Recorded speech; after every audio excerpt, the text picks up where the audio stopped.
Hi, friends, and welcome to Art Lab, the podcast for folks who really want to make creative work but don't like what they made. Has this ever happened to you? You're really excited to make your creative work. You have a great idea, the right materials, and then you get into it and you are so focused on your idea, on the specific outcome, on the creative vision that you want to make a reality, that pretty quickly into the process, you realize that the thing you're trying to make just feels more and more out of reach. Each word you type, each stroke of your pen, every choice you make feels like it's moving you further and further from your creative vision. And even if you somehow manage to grit your teeth and finish the work, the piece at the end ends up just feeling, awkward or wrong or unrecognizable in some way. And you walk away from the whole thing feeling deflated and confused. Said in a simpler way, you don't like the work you made. Now, obviously, this is a super common phenomenon, this experience of not liking the end result of your creative work. It happens to everyone from time to time, myself included. So I really probably don't even need to ask you or even need to bother asking whether you have struggled with this feeling. If you're a person trying to make some kind of creative work, I'm sure you have. And it's no wonder because we so often learn to measure our success as creative people solely by how we feel about the end product, or even more treacherously, how other people feel about the end product. How much praise the work we make receives, whether it makes money, whether it gets likes, etc.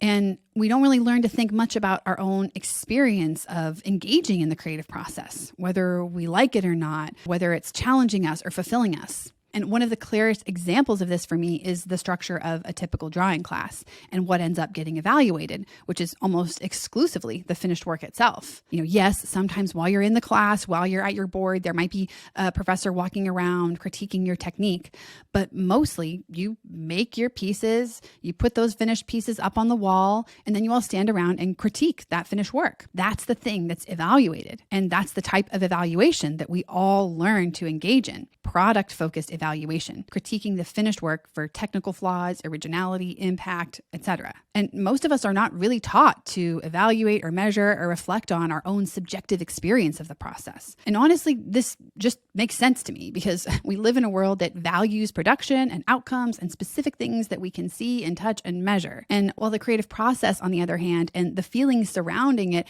as experienced by you, the creator, are personal and abstract and subjective and fleeting, how can we possibly measure or teach how to evaluate that? So we naturally gravitate towards what we can quantify, to the actual thing itself, the actual creative work, the thing that we can look at and touch and see. And there's nothing objectively wrong with that. I'm not here to tell you that evaluating the product of your creative work, your paintings, your songs, your manuscripts, whatever kind of creative work you make is wrong. It's actually vital and can be super instructive. And outcomes do matter, especially if you want to work as a professional creative. But like anything, it's a balancing act. And your posture, the direction of your focus, needs to change dynamically based on where you are in your creative journey. And if you have been in a season of life where you've been focused on a goal-oriented approach with your work and it's consistently not yielding results, and by that I mean it's consistently not helping you to actually get your creative work made, it may be time for a different focus, a different approach for making decisions in your creative practice.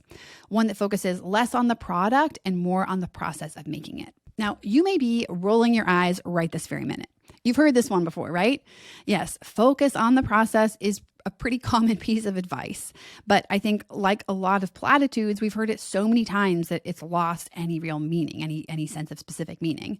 I know for me, when I was really in my peak serial incompletist phase, abandoning project after project, every single project I started pretty much because I hated how they were turning out, I would hear this sort of thing, this, just focus on the process and just immediately write it off, rolling my eyes, thinking it's ridiculous. I probably would have just grouped it in with other well-meaning, but, not very helpful platitudes, pieces of advice like live, laugh, love, or just stay positive.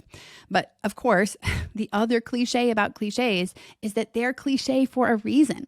So today we're going to take this idea, focusing on the process, from the realm of the platitude and pull it down to the realm of the everyday and the concrete. We're going to approach it with a structure and objectivity that is usually reserved only for a more product-focused, outcome-driven posture. So our goal in this is to find a creative process that you enjoy engaging in, even if you do not especially love the outcome. So to do this, you're going to set up a series of creative projects and prompts with the goal of gathering information about your feelings and how you uniquely respond to each project. The ultimate goal in this is to uncover that process that you truly enjoy for its own sake, a process that you look forward to, that you want to engage in, no matter how challenging it is, a process that feels engrossing and exciting and brings out your curiosity regardless of the outcome of that process. And of course, because I love to keep things balanced, I have to go ahead and say right here that this doesn't mean that you're never going to focus on the outcome again. You will definitely focus on the outcome again, and the outcome does matter. But for a time, you can try, especially if you're stuck on this, shifting your main focus to your experience of the process rather than on the outcome of the process. So these projects that we're building are kind of like little experiments. And since the goal we're aiming for is to find a process that you enjoy for its own sake, we're going to call them process enjoyment tests, or PETs for short. Each PET is an experiment where you will be both the scientist and the subject. You're going to be gathering data on how you feel while you're engaging in a particular creative process. And in doing that, you're going to make focusing on the process itself more concrete and measurable and specific. Okay, so here's a basic structure for a process enjoyment test, what it actually is. A PET is a very limited scope creative process constrained on up to 4 fronts: media, subject, method, and scale. So for the first constraint, media, this is pretty straightforward. What will the work be made out of? Is it going to be paint, pencil, sculpture, performance, something else? You might try a new media or a media that you have on hand but you haven't used in a long time, or an old favorite. If you're a painter, you might even try to limit your palette or constrain yourself in some other way. Whatever you do, decide on a type of media that you will use and then stick to that for the duration of your PET. The next constraint is the subject. This is the content of your work, the thing that your PET is about. And this could be, an abstract idea or concept, or it could be something super concrete like flowers or landscapes or caterpillars. So pick a subject for your PET and then stick to that for the duration as well. It can be really helpful here to have a list of inspirations and things that you're into and excited about beyond your creative practice.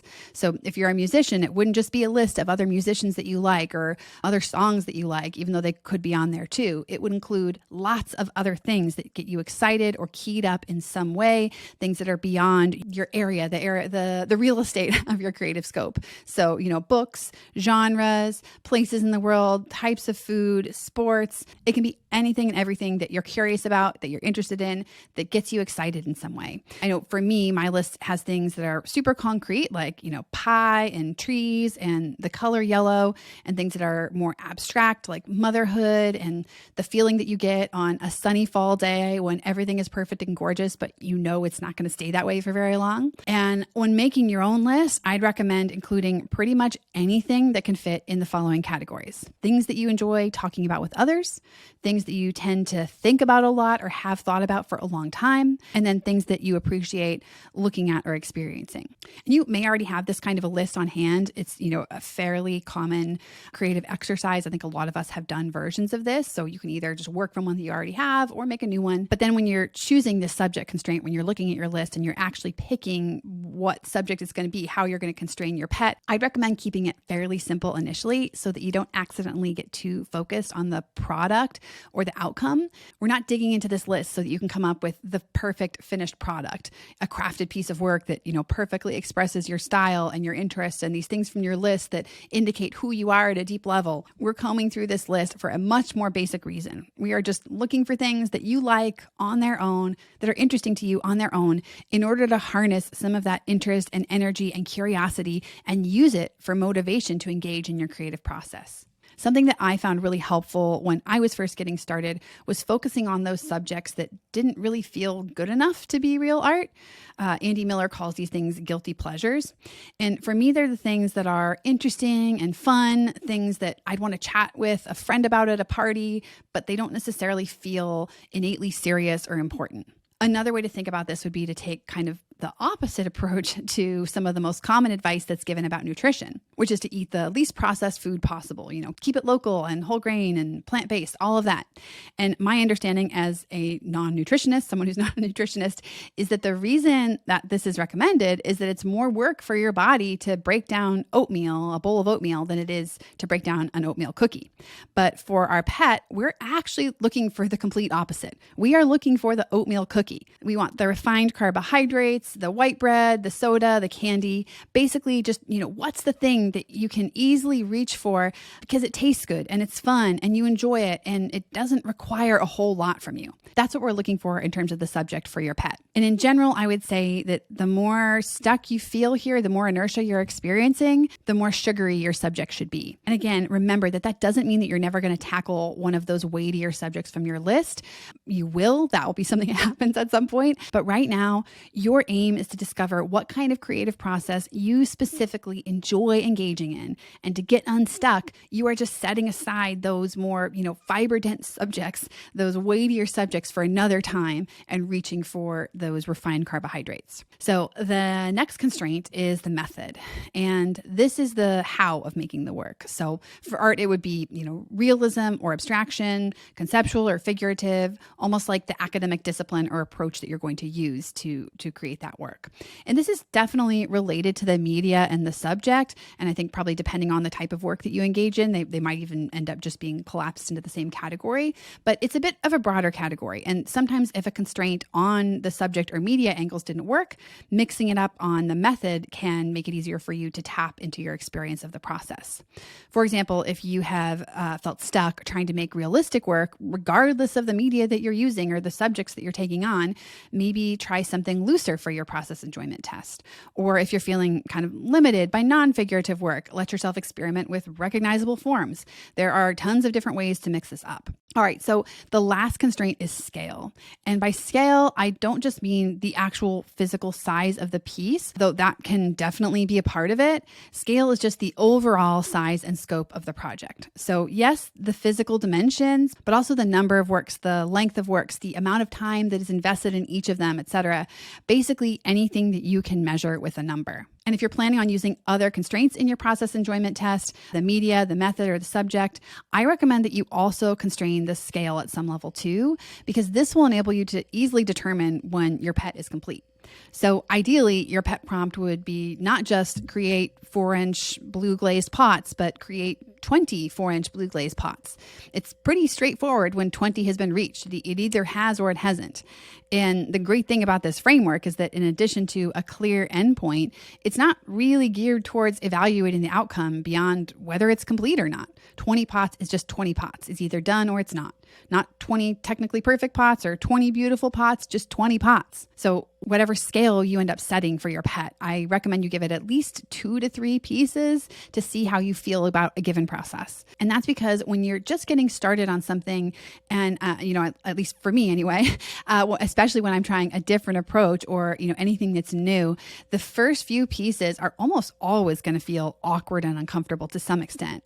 So it really does take a couple of iterations before you are even at a point where you can truly evaluate your experience, before you can truly honestly say whether you like doing that process or not. Okay, so those are the 4 constraints. Those are the 4 different variables that you can change to build your process enjoyment test.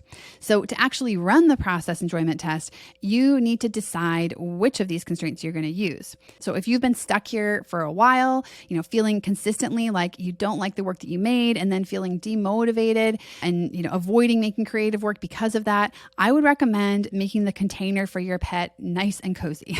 So in other words, if you feel more stuck, constrain more. It can feel, really counterintuitive if you are already feeling stuck or experiencing inertia, but oftentimes the introduction of another limitation, another constraint, a very clear objective boundary can actually really give you something to push against and can provide some real momentum in your creative work. So think about the constraints that you want to push up against, how much structure you need, and write that all down. And then it's time to actually make the work in the parameters of your pet. So when you're doing it, remember that your overarching aim is to gather information about your feelings during the process. Despite the fact that those are all kind of producty things, we are not here to measure the outcomes. We're not here to measure the product. We are measuring how it feels to make those outcomes. So you're not evaluating the success or failure of a work that you've made. You are primarily evaluating your feelings while making that work. Now, this may be counterintuitive for all of those reasons we talked about earlier, because we tend to latch on to the end product and want to evaluate that and base all of our opinions about it on that. And honestly, after the work is done, that is the easiest thing to do because that's the thing that's sitting right in front of you. And that's what you can continue to experience, the actual thing you made. The experience of the process itself is fleeting. And even though you were the one who walked through it, it is gone once that process is over. So because of that, I really recommend leaving evidence for yourself. Keep a paper and pen nearby while you're working so that you can take notes about how you're feeling, what you're noticing about your experience of the process. Even if it's only a word or two, that's helpful data. Try to just pause and do that at each phase of your creative process. So you can ask yourself, how do you feel? Are you excited? Are you calm? Are you uncertain? Are you feeling dread, temptation to procrastinate, a desire to change the structure of your pet? All of this is helpful information. I think a lot of creative folks have kind of mixed relationships with our own feelings, depending on how we've been taught to view them or to think about them. Some of us may feel like we need to ignore them or try to be rational, but your feelings, whatever they are, have some really helpful information. For example, if you're starting on your pet work for the day and your feelings are heaviness and dread and you're not wanting to do it, and this is the 5th time that it's been hard to motivate yourself, pay attention to that. So many of us have this assumption baked in that for creative work to matter, it must feel difficult and torturous and fraught, that the right path to follow towards creativity must inevitably be the one that leads to suffering, or at the very least to seriousness and away from fun, away from triviality, away from pleasure. Especially if you're struggling with motivation and with being able to do this on a regular basis, I really encourage you to question that narrative. Leave a little space for the idea that, especially in the beginning or when you're feeling stuck or changing direction, it's okay for creative work to be pretty straightforward and simple. Do you want to do it? Do you like doing it? And hopefully the answer is yes. So pay attention to all of that, all of those feelings. Pay attention to it if the answer is no, and be sure that you're taking notes and capturing that data in real time. I also like to make a note of when the feelings happened, not necessarily the exact time, but the phase of the process and what I had just been doing, what I had just been working on. So maybe jot down a few words about that too. It doesn't have to be a ton, just some little breadcrumbs for yourself. It can also be really helpful to notice whether you had a tough time completing the process, whether you had a tough time finishing your pet, or whether you procrastinated a lot. At a very basic level, we're looking for clues, we're looking for breadcrumbs about some form of enjoyment in the process itself. That doesn't mean that every single moment has to be a nonstop thrill ride, but that the process is valuable and engaging and something that you want to do again, regardless of the outcome. Something that can be helpful here is to think of another thing that you like spending time doing, something that requires an amount of active effort and attention from you, maybe like baking or hiking, exercising, sewing, playing a sport. It can't be something passive like watching TV. Not that that's bad, but for this, we need something that's active. It's something that engages you, a thing that you look forward to doing, even though it requires effort and may not be a nonstop fun fest. Once you have that thing, get it, hold it in your mind. That's going to be kind of like your yardstick here. Once you have that, get that thing, get a picture of that thing, think about how it makes you feel, get that thing in your mind, hold it there, and then compare how you feel about your time spent on your pet to this other thing that you like doing. Does it get at some of the same kind of feeling? At a baseline level, the question you're asking is, have you enjoyed this process? Not the outcome, not the product, just the process itself. And do you want to do more of this process? If yes, that's pretty simple. Keep going in that direction. Structure a new process enjoyment test with more expansive constraints. This might be as simple as just, adjusting the scale. So if you initially worked on 3 pieces, maybe for your next phase, you'll try 5 pieces. Or if your experience with it was just, kind of okay, kind of meh, but not something you're super excited about, like you could, take it or leave it, then modify the constraints. This is where your mid-process note-taking or the reflection that you engage on during your process can come in super handy. So look back at that data and ask yourself where you lost steam. Where did it feel forced? Where did the process require a lot of energy from you to stay engaged? And then try to build a new version of your PET that de-emphasizes those areas and focuses more on the areas of the process that you naturally found a groove in. So that doesn't mean that you will never come back to those sticky spots. I keep saying this. I feel like I'm saying that to a former version of myself because I know I was very concerned about that at the time. But right now, you are setting them aside. You're setting aside those stickier spots until you have more momentum. And then, of course, if you do your PET and there is just no enjoyment of the process, no feeling of curiosity, no engagement, nothing that you want to save or repeat the next time, then trust that data, trust those observations, trust those notes, and switch to something completely different. Go ahead and change most or all of the constraints and then do the evaluation over again. And it's totally normal to have to do this several times. We don't all just automatically hit upon a process that is just resonant for us from our first attempt. It's normal for this to be something that takes work. So wrapping up here, if you have been focused on the outcome for a long time and it hasn't been serving you, if it hasn't helped you make work consistently, this week, try doing a process enjoyment test instead. So constrain your process on one or more of those variables that we talked about: media, subject, method, scale, and run that experiment. Make the work, gather the data, take notes about your experience of the process of making it, and then evaluate and adjust and see where that gets you. Thank you for spending time with me. And as always, if you found any of what we talked about helpful, please leave a review on Apple Podcasts. Share the episode with somebody that you know who might also like to hear it. That really helps. And if you're watching on YouTube and you have questions, thoughts, things that you'd like to get into future episodes, go ahead and drop those in the comments. And of course, if you like to share your process, if you want to share your PET on social media, tag me. I am at Kendall Hilligus, and I would love to see what you do with your PET. Thank you again and have a great week, friends. Bye.